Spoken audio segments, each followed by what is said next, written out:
Hello students, in this video I will demonstrate how to calculate commonly used measures of central tendency and measures of variability using a simple dataset. In front of us we see number of rooms, percent occupancy and growth rate for 12 hotels.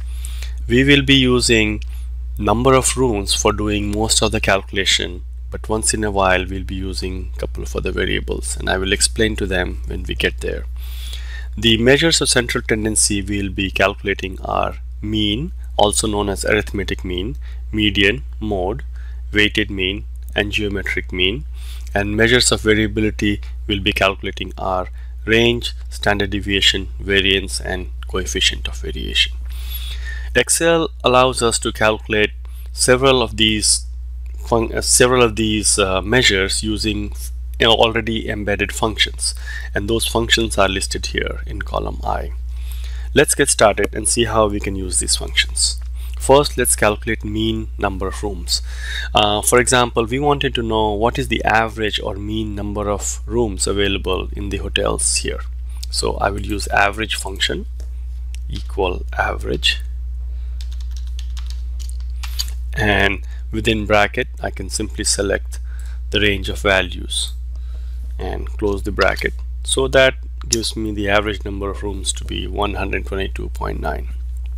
If we wanted to find median, median essentially means if I were to list the hotels according to the number of rooms from the smallest to largest, which number is in the middle.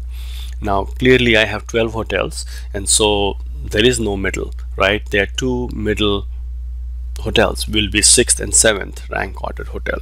So in this case median will simply be average of 6th and 7th number rank ordered according to the number of rooms. So let's calculate median. We'll use median function and once again select number of rooms, close bracket, and I should get median.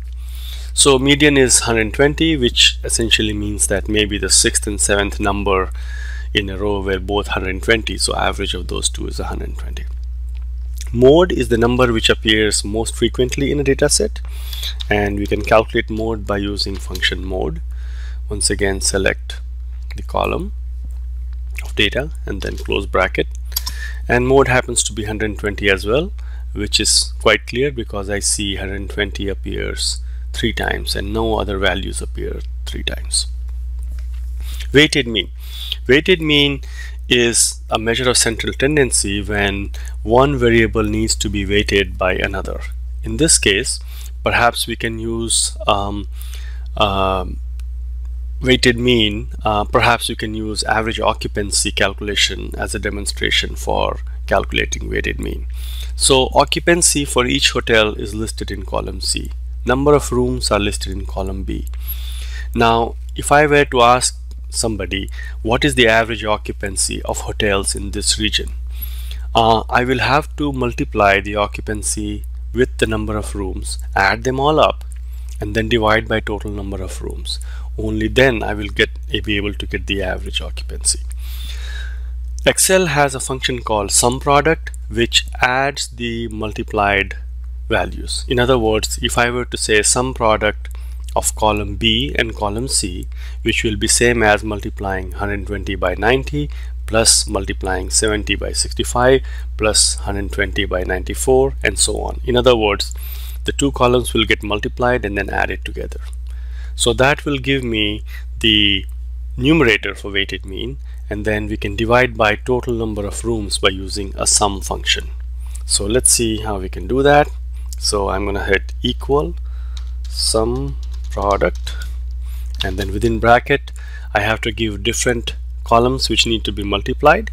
So first I'm going to select number of rooms, comma, their respective occupancies. Let me close the bracket, and then I would simply divide it by sum of total number of rooms. So this will be the calculation of overall average occupancy, and I get 80.62. So that's the correct average occupancy in this region. Okay, geometric mean. Geometric mean is often used in financial calculations. In this case, we have growth rate for each hotel listed in columns D, E, and F. By geometric mean, we mean that each number which is in front of us has to be multiplied with each other, and then the same root of the multiplication be taken over. So if 3 numbers are multiplied, we take the third root. If 4 numbers are multiplied, we take the fourth root, and so on. So the growth rate here basically means whatever the stock value of hotel number 1 was before the start of month 1, it went down by 50%.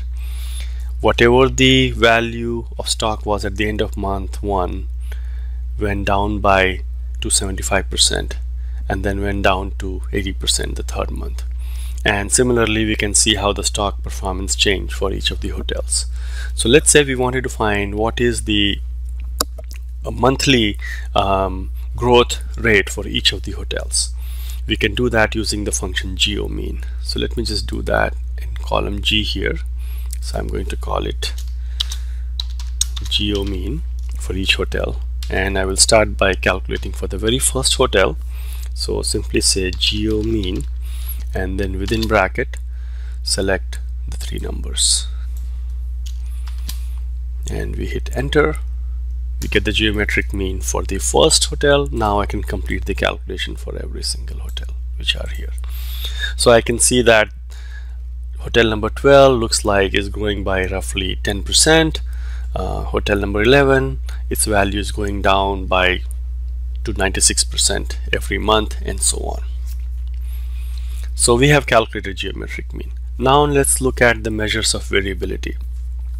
The easiest measure for variability is the range, which is taking the maximum value minus the minimum value.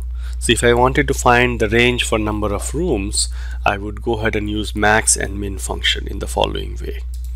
I would first use max and then select the range for number of rooms like that, minus I will take the min function, which will find the minimum value for number of rooms using the same range of numbers, and I close it. So this approach basically finds the biggest number in the selected column, and then from there subtracts the smallest number. So let's see here, the biggest number seems to be 220, and the smallest number happens to be 60. So I should get difference between the two, which is 160. Alright, the next measure for variability is known as standard deviation. Standard deviation essentially means that we take all the numbers, subtract their average or arithmetic mean from them, square it, add them all up, divide by total number of observations minus 1, and then take a square root. The formal definitions of standard deviations are available online at various sources, so I would let you explore that on your own. Let me just go ahead and calculate it for you. So standard deviation gets calculated very easily using stdev function, and we simply use equal stdev, and then within bracket I am going to select the range of values here, which are number of rooms, and close it. So I can calculate standard deviation, which happens to be 44.74. Variance is another type of calculation for measure of variability, which is simply the square of standard deviation. So all I have to do is to calculate variance, I take the standard deviation and I square it. Now if I were interested in calculating coefficient of variation, which is a standardized form of measuring variability, in other words, we take the standard deviation and divide by the average or the mean, that tells me what the coefficient of variation for the data is. And we have already done those calculations. We have calculated average over here, we have calculated standard deviation over here. So coefficient of variation will simply be equal to standard deviation divided by average. This concludes the demonstration of how to calculate commonly used measures of central tendency and commonly used measures of variability for interval or ratio scale data.